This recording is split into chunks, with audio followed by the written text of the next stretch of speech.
So what do you do for fun on a rainy day? Well, how about shoot some video? So I wanted to throw this up on my thing, on my page, I guess, just to kind of show my family and friends what I've been up to. So this is a go-kart that I kind of went through pretty thoroughly and redid. It's a Murray.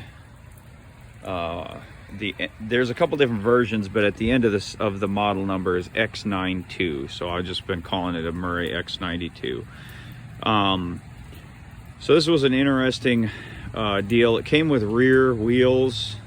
Tires were flat. It came with one front tire, which was absolutely not the right, I should say wheel. It came with one front wheel, which was absolutely not the right wheel. It was actually held on. They had the wrong nuts on here, or wrong nut on one of these. Had a huge washer built onto the nut, but the center of it was, I don't know, probably that big. So it was just flopping around on there. Anyway, the front wheels have been the most difficult thing about this. What I did discover is you can use pressure washer wheels. The original tires on this were 8-inch with 4-inch wheels. So pressure washer tires, or those off of like a medium to larger air compressor will work. Unfortunately, those tires were ancient that I put on here. I didn't know it disintegrated completely the first time we did any serious riding. So went to another set of wheels and tires which didn't really fit quite correctly. Went to this set, which does fit a little better. Actually, these fit fine. I'm probably going to take these off and put them on that cart that's right there, though. I haven't decided for certain yet, but I did bend the steering arms in some to clear. I actually can clear these, which are the same size as the rear tires, 15 by 6 by 6s. I've got those two out there. I haven't yet decided how I'm going to do this.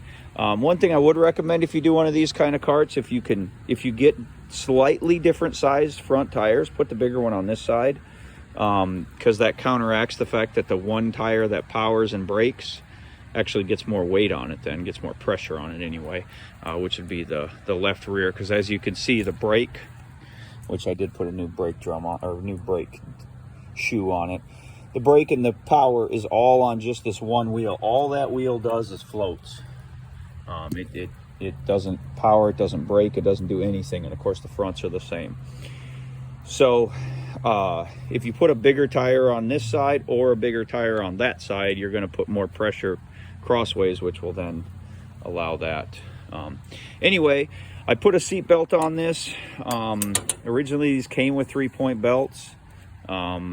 As you can imagine, 25 plus years old. They're if they are around, they're junk. Most of the time they're gone. They would have mounted up here and over there. There was also a pad across this middle section. I haven't done that on this one because I didn't have enough vinyl to do all of it. I did the seat, of course, new foam. It's built on some 3/4 inch plywood that I treated.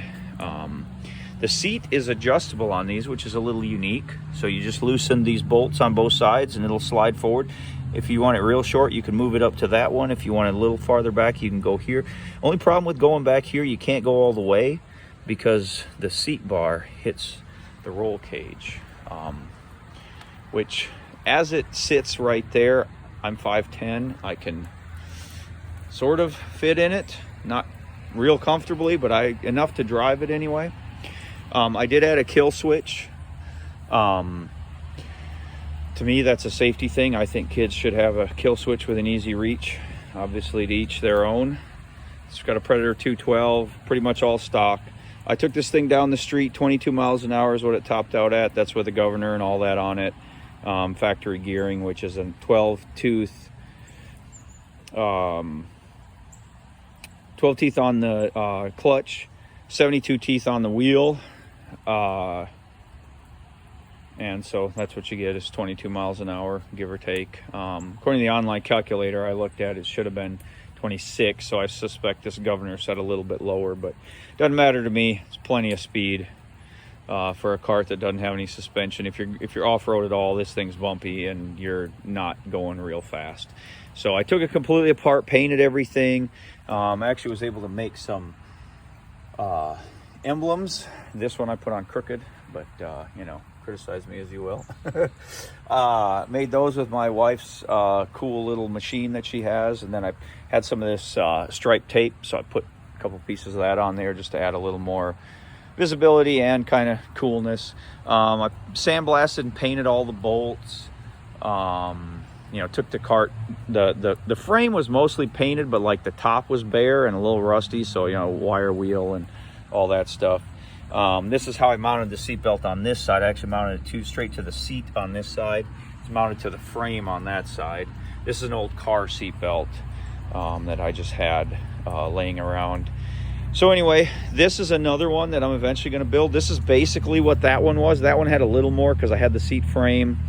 The motor plate was welded in place. It did have the rear axle, which this one doesn't have. Other than that, this is essentially what I started with. Just a kind of a rough old cart. And so I'm eventually going to build this one.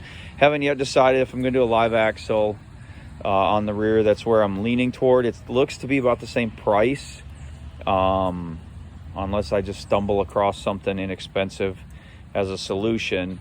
But otherwise it looks like that's going to be about right. By the way, this is the size of the factory tires. I don't know that these are the factory wheels and tires. These are, but this is what they would have been, 8-inch tires on 4-inch wheels, or they're about 7.5-inch tires or something like that. They're pretty short. I do like the way it rides or drives a lot better with the bigger tires. I will say that. It seems to steer a little better. It seems to ride a little smoother. So I do like these. These are 12s. I also had 13s on here. And of course, if I were to go with these bigger ones, these are 16s. Same as the rear, or I'm sorry, 15s. These are 15-inch diameter, same as the rear tires. So anyway, hope you enjoyed. That's my my latest fun project that I did.